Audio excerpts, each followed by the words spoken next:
Hello everyone, and welcome to our debate between the two candidates on the ballot running in the 29th Congressional District in New York. We're coming to you tonight from Hamilton Hall on the Elmira College campus. Let's get started and introduce you to the candidates tonight. Republican candidate Tom Reed lives in Corning. He's been an attorney in private practice there for 10 years. He's also a co-owner of other businesses dealing with real estate and mortgage brokerage. He was elected mayor of Corning in 2007, where he served until stepping down to run for Congress. Matt Zeller lives in Victor in Ontario County. He received his master's degree in international relations and public administration at Syracuse University. He served 9 months with the Army National Guard in Afghanistan and then worked as an intelligence officer with the CIA in Virginia before moving to Victor. And the candidates tonight will field questions from our panel of questioners. They include Dr. Stephen Coleman, next to me, WBTM-TV political analyst. Joe Dunning is the managing editor of The Leader, the Corning Leader, who will be joining us today as well former WBTM 18 News reporter Sean Carroll, who's currently with WHAN-TV in Rochester. And Sean will be passing along questions that have been posted on our Facebook page. We begin with 2-minute opening statements as a result of a coin flip that we held earlier in the evening before our program. Mr. Zeller will go first. Thank you.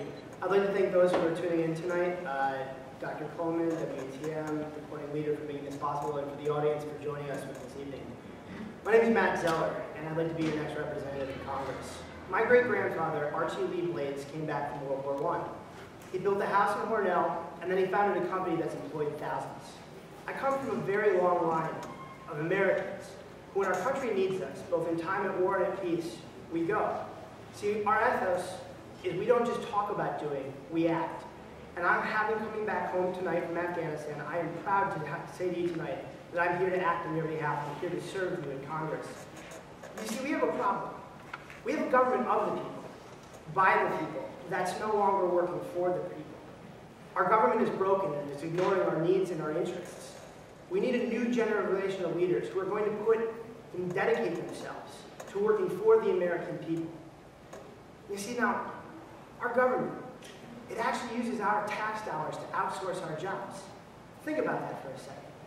We're literally using your tax dollars to send your jobs to China. That's got to stop. And making it one of my priorities to change that will be what I will do when I get to Congress. We also have many parents and grandparents who are in the audience tonight and watching at home.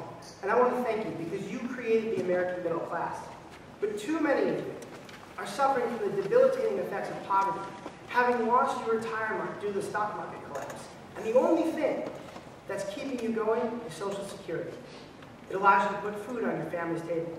Well, I vow here tonight never to privatize Social Security, to protect it from those who on Wall Street would wish to gamble it away. You see, we need a new generation of leaders. A generation of leaders who have dedicated themselves to serving their country over their self-interest. That's a leader like me. We need my leadership in Congress if we're ever going to get out of this mess. See, the problems we face, they aren't Republican. I'm sorry, time has expired. I'm sorry, Mr. Zeller. Well, thank you very much for the opportunity to be here this evening. I would like to thank Elmira College and our host, and for the opportunity to stand here before you to address the concerns that face us as a nation. I'd also like to recognize my wife, my daughter, and my son who are in the audience tonight. That's what this is all about, ladies and gentlemen. When we decided to run about a year ago on July 1st, 2009, it was a hard decision, but it made it easy when I looked in the eyes of my son and my daughter, and I came to the realization that America was on a path of bankruptcy. You see, we are now $14 trillion in debt. We are growing every year at $1.5 trillion on an annual basis, adding to that debt. And that type of debt load from a small business owner who has opened 4 businesses on his own and looks at income and expense sheets, covers a payroll on a bi-weekly basis, that type of debt is not sustainable. And the problem is that type of debt will lead to the destruction of America. And that's just not acceptable to me. So we've been out on the trail, 72,000 miles on the car we have traveled throughout this district. And we have met so many great people. And what they are repeatedly telling me is that it's time to take our nation back. And what we need to do is focus on the private sector, get people back to work, get government out of the way, protect our national security, ensure that Social Security is here for generations to come. And those are the priorities that we bring to the office to be your next congressman. It'll be an honor, it'll be a privilege to represent you, and I want you to know that we will always be accessible. Just like we're putting those miles on the car, our work ethic is hopefully being demonstrated to you. And also by appearing before you here tonight. I know Matt and I have about 10 debates scheduled. We've already engaged in 5. We are not afraid of the hard questions, and we'll look forward to being your next representative. Our questions begin with Dr. Coleman, directed first to Mr. Reed. Like Eric Massa, when he was a candidate, both of you have been criticized for lacking political experience to serve in Congress. What say you? You know, I think right now that lack of political experience is an asset. You know, when we got into this race back on July 1st last year, you know, I have no political debts because everyone told me, you know, Eric Massa is going to be invincible, and Obama's going to be there for 8 years, and that the country's going to be on a path of greatness again. Well, obviously that's not the case.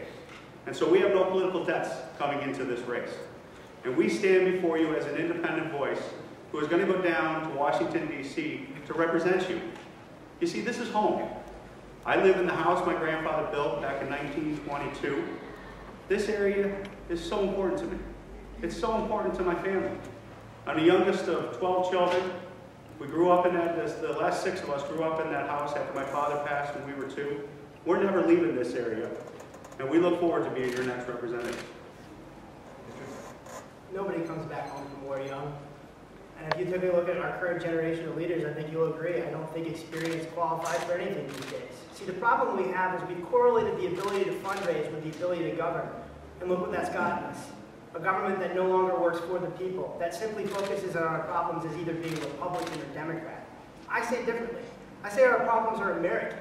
I say it's time that the government start acting on behalf of all of us. And the only way we're going to get out of this mess is if we send people who are actually of the people, by the people, to work for the people. Now, my opponent and I have a lot of differences tonight. I'm just back home from the war. Tom has served his city, honorably as mayor. But what you should do tonight is you should think about us as not lacking political experience, but having the necessary life experience. And ask yourself this: which one of us has the character to lead this district to better times? That's the critical question of this election. It's not just about the issues. It's about who has the character to lead this district and best represent it in Congress. What I would say is, you're absolutely right. We are at a historical point in our nation's history. And what we need is a new generation, and we are reaching out to candidates all across the nation. We are reaching out to individuals all across the state and all across this district. And they all agree, it's time to step up and take our nation back. And I'm so happy and proud to be a part of that movement. Joe Dunning has our next one. Being newcomers to politics, there's a perception you will simply follow the party line once in office. So in your campaign so far, on what issues have you deviated from the party line and established yourself as independent? Sure. I deviate from my party in terms of cap and trade. I oppose cap and trade. I think it would be a detriment to our local industry, particularly our farmers. I think the correct solution is not a penalty tax, but rather incentives for industry to develop clean energy. I think it'll actually accomplish profound ramifications for reducing our carbon footprint if we could just switch over to cleaner, domestic, renewable sources of energy. I differ from my party on health care. Personally, I wouldn't have voted for the health care bill. I do recognize that there are some benefits worth retaining, and I'd like to see the bill amended. But I disagree with the fact that we threw 24 million people into a system without ever addressing how we are going to pay for them. I differ with my party when it comes to Afghanistan.